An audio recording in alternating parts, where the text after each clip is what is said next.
వాని స్వరము వినియున్నాడు.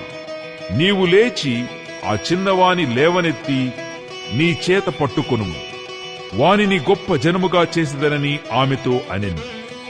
మరియు దేవుడు ఆమె కన్నులు తెరచినందున ఆమె నీళ్ల ఊట చూచి వెళ్లి ఆ తిత్తిని నీళ్లతో నింపి చిన్నవానికి త్రాగనిచ్చెను.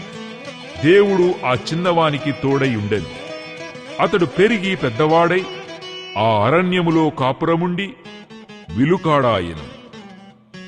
అతడు పారాను అరణ్యములో నున్నప్పుడు అతని తల్లి ఐగుప్తు దేశము నుండి ఒక స్త్రీని తెచ్చి అతనికి పెండ్లి చేశాడు.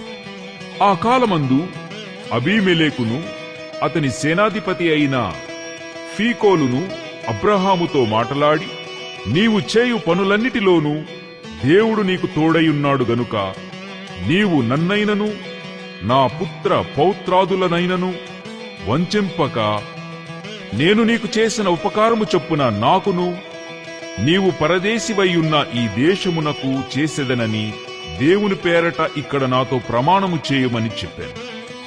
అందుకు అబ్రహాము ప్రమాణము చేసెదననెను.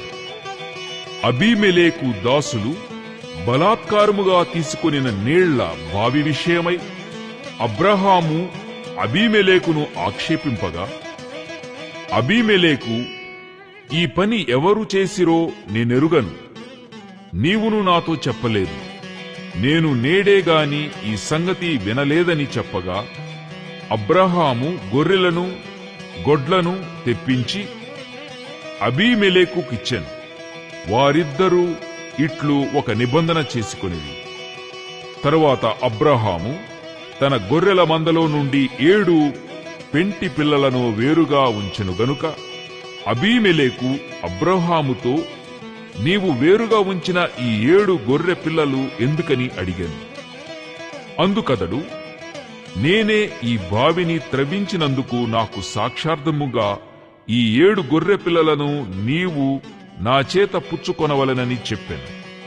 అక్కడ వారిద్దరూ అట్లు ప్రమాణము చేసుకొనినందున ఆ చోటు బెయేర్షెబా అనబడెను.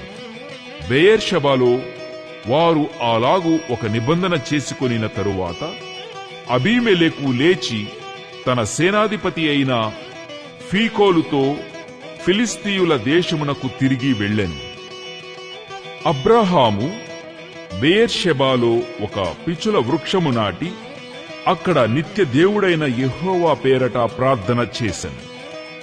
అబ్రహాము ఫిలిస్తీయుల దేశములో అనేక దినములు పరదేశిగా ఉండెను.